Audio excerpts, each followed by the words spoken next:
Good morning. We're going to review a little bit today for your test. So get that little review sheet out. Take a minute and try to work through it.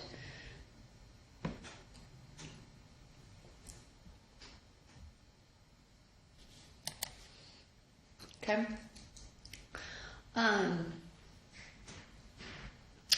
So for this one, it says 1/3 x. This is an exponential function. So remember, we want to choose some values for x and solve for our y. So we love to choose these negative values and some positive values.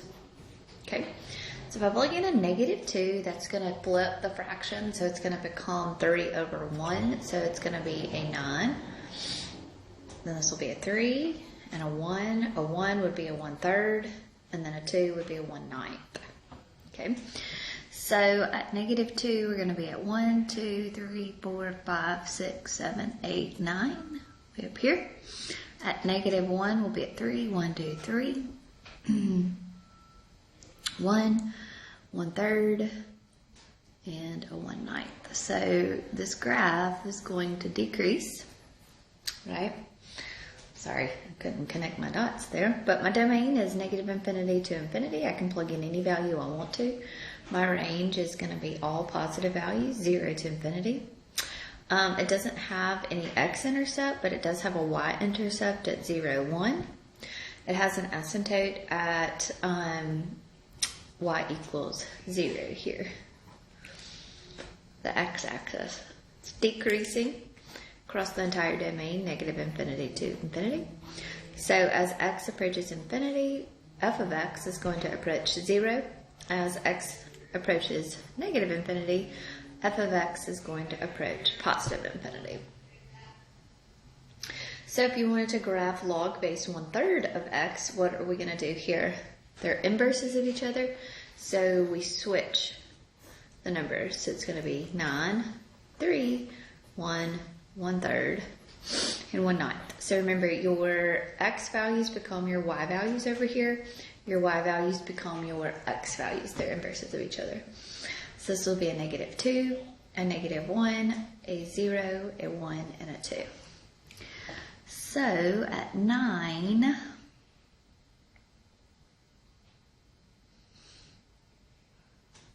we're going to be down at -2. At 3, we're going to be down at -1. At 1, we're going to be at 0. At, oh, that's a 2, I'm sorry. At 1/3, we're going to be at a 1, like this. So we're going to be decreasing as well, right? So it looks funny. So the domain is the range of your exponential. So it's 0 to infinity. Your range is your domain, right? So -infinity to infinity. This is an x-intercept of a 1, 0. It's going to have an asymptote at the y-axis, which that's going to be x equals 0. It is decreasing across the entire domain, so it's decreasing from 0 to infinity. As x approaches infinity, f of x is going to approach -infinity. As x approaches 0 here, f of x is going to approach positive infinity. Okay? Good deal? All right, so let's look at f of x and g of x. They are one-to-one functions. So if I wanted to evaluate f plus g of 1, this would be f of 1 plus g of 1. So f of 1 is going to be a -3, and g of 1 is going to be a 5. So it's going to be -3 plus a 5, which is a 2. This one is going to be f of 3 minus g of 3. So f of 3 is going to be a 0, and then minus a -1, so it turns into a plus, so it's a positive 1. This is f times g, so it's f of 0 times g of 0. So f of 0 is 3, and g of 0 is a -4, so this will be a -12. This is f of 1 divided by g of 1. So f of 1 is a -3, and g of 1 is a 5. So this one is f of g of 1. So I need to find g of 1 first. So g of 1 is going to be 5. So now I need to find f of 5. So I'm going to find f of 5, which is a -4. G of f of 7. So we need to find f of 7, which is 1. So this is g of 1. So now g of 1 is going to be a 5. Here we have g of 3 divided by f of 3. So g of 3 is a -1, and f of 3 is a 0. So this is undefined. And then the f inverse of 0. So basically I'm looking for my f function, but the inverse, remember, is when the x and the y values are flip-flop. So I'm looking at 0 here for your y value. And what is that corresponding x, which is a 3. Okay.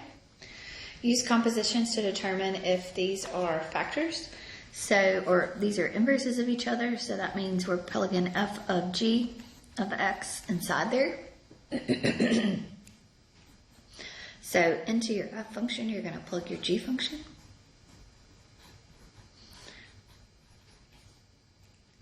If it simplifies to x, then they are inverses of each other. Same thing with g of f. So with your in your g function, you are plugging in your f function.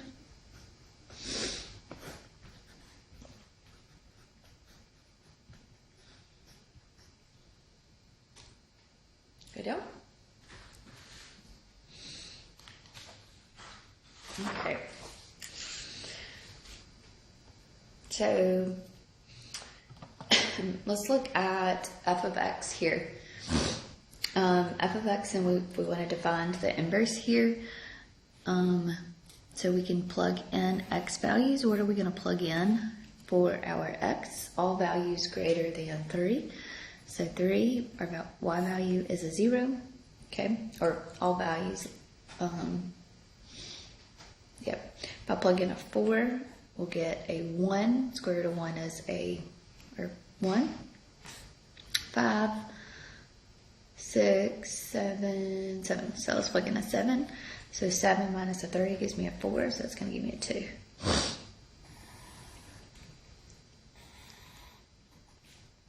Okay. So at 3, so 1, 2, 3, we're going to be at 0. At 4, we're going to be at 1. And at 7, we're going to be at a 2. So there is our f function. So the domain, so to do the inverse function, what are we going to do with our x and y values? We're just going to flip-flop them.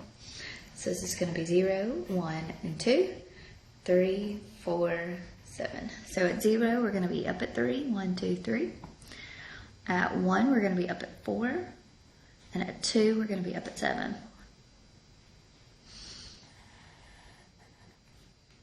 So remember, these are reflections across the y equals x axis. Okay. So let's find the inverse function. So to find the inverse function, remember you let y, and then what do you do with your variables? You switch them. So this is going to be x equals y minus a 3, the square root of y minus a 3. So I want to square both sides here. So I'm going to have an x squared is equal to y minus a 3. Solve for y. And so that is going to be your inverse function.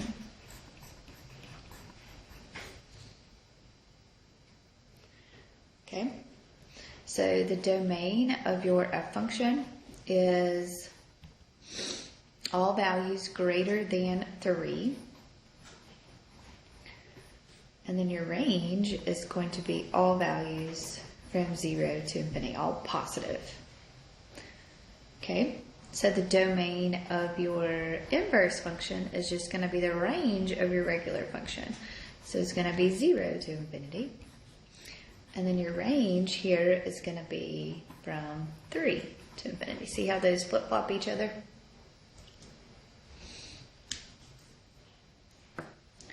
Okay, good deal. So I want you to do this one and I'll give you the solutions. Okay, let's look at number 6 down here. So 6 is solving some equations here. So 1 over 16 can be rewritten as 4 to the negative 2 power. So now I can set the exponents equal to each other. So x is going to be equal to a 1. Here, this is a log function, so I'm going to rewrite this as 5 raised to the second power is going to be equal to x minus a 10. So 5 squared is a 25. So x is going to be equal to a 35. Is that true? I can plug a 35 in there. 35 minus a 10 gives me a 25, so I'm good there. Okay. All right, so here let's change this to log base 9 of x plus 1, all of that squared. So I can rewrite this as 9 to the third power is going to be equal to x plus 1, all of that squared. Okay, so 9 to the third power is 729.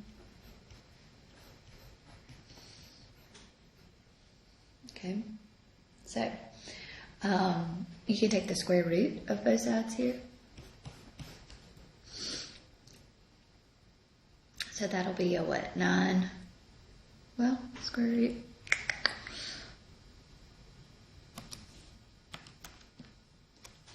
Is a 27. So it's a plus and a minus. So 27 is going to be equal to x plus a 1. So you're going to have two equations. So you'll have x plus a 1 equals a positive 27. X plus a 1 is equal to a negative 27. So x is going to be a 26 and x is going to be a negative 28. But the negative, we can throw the negative out. So my only answer is going to be the positive 26 there.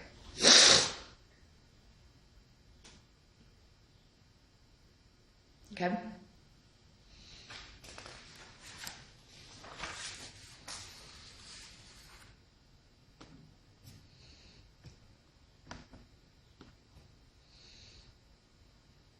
Okay, so number 7, we talked about word problems here. So you invest $2,500 into an interest-bearing account in the bank with an annual interest rate of 2.3%. So here's our principal. Here's our rate. How much money will you have if you compound your interest quarterly? So quarterly is our N and our time is 4 years. Okay, so we're first going to use this first formula. So 2,500 times 1 plus your rate, which is 0.023, divided by quarterly, raised to the 4 times 4.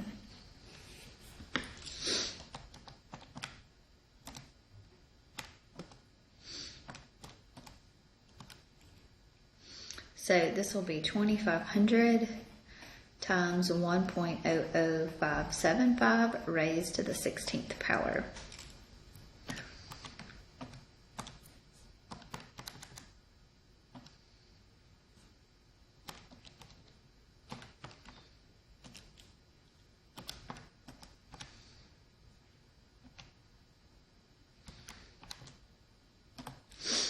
So that will be 27,419. Continuously. So remember that one is our PERT. Oops. I didn't mean to write it like that. So that's a different formula there. So this will be your principal, which is 2,500. Times E raised to your R, which is 0.023, times your T, which is 4. So we'll do an E. I have a different calculator here.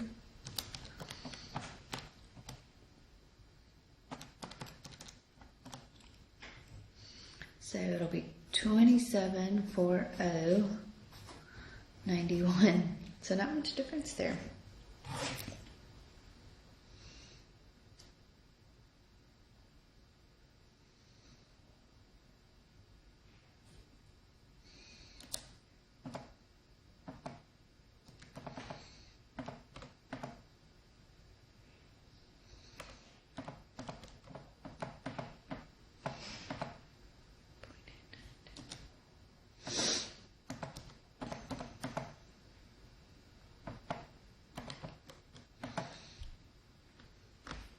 Okay,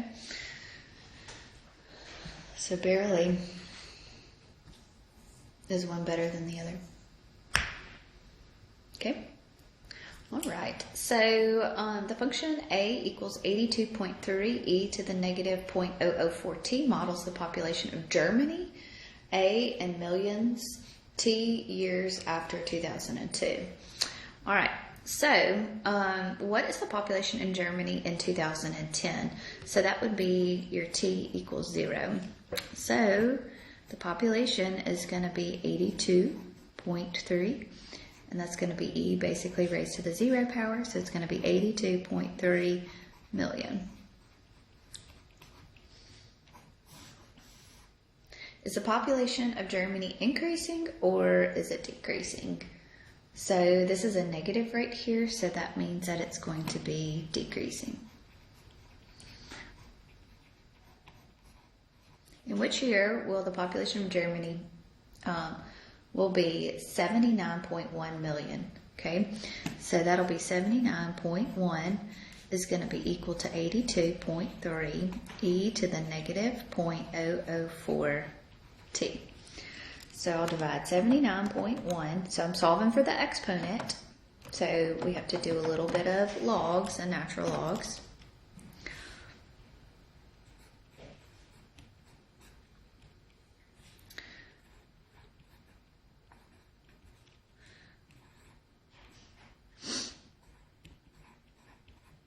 So that means we'll take the natural log of 79.1 divided by 82.3. And that'll be equal to negative 0.004 t.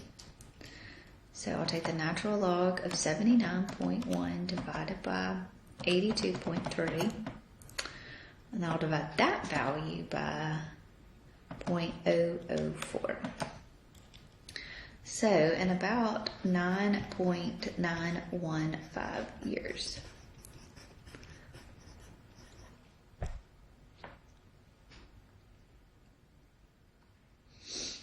Okay, so I want you to try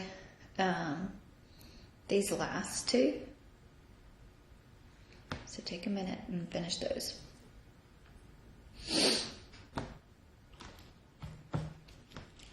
The half-life of iodine is 7.2 days. Okay, so the half-life of iodine is 7.2 days.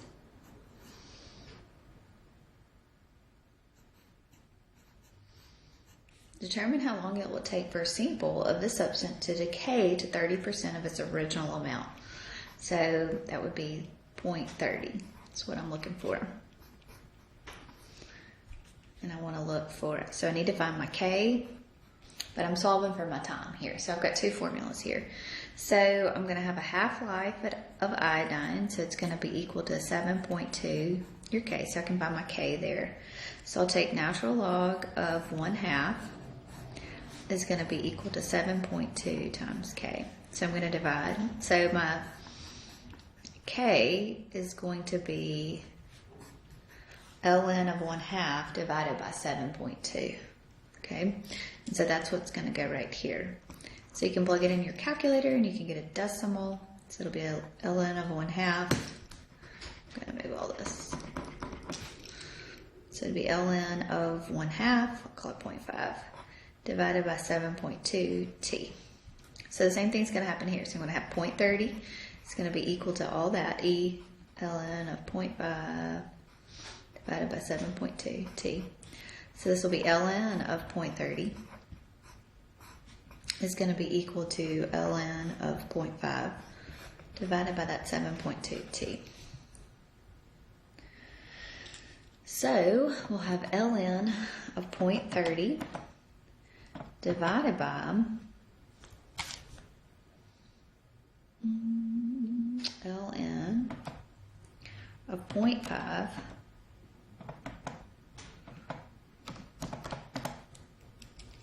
so it's going to take about 12.5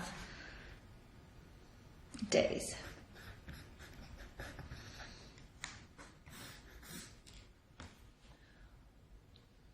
Okay. All right, so the last one was a logistic model. So remember we have a boundary here. Okay. So it relates to the proportion of U.S. households that own a VCR to the year. Let T equals 0 represent 1984 and so forth. What proportion of U.S. households owned a VCR in 1984? So I'm going to plug a 0 in for my T. So I'm going to get 0.9 divided by 7. Nope.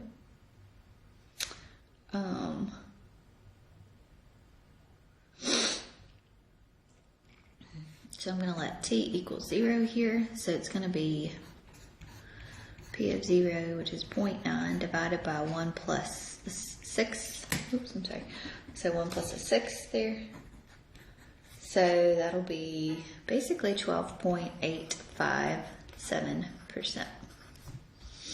What proportion of U.S. households owned a VCR in 1990? So 1990 is how many years after 1984? Is 6 years. So I'm going to plug in a 6 for my T. And then the maximum proportion, so that's going to be your upper, so it's going to be 90%. And when will 80% of households own a VCR? So that'll be, this thing is going to equal your 80%. Okay, so I want you to finish up that, check your answers, and if you have any questions, let me know. Y'all have a good day.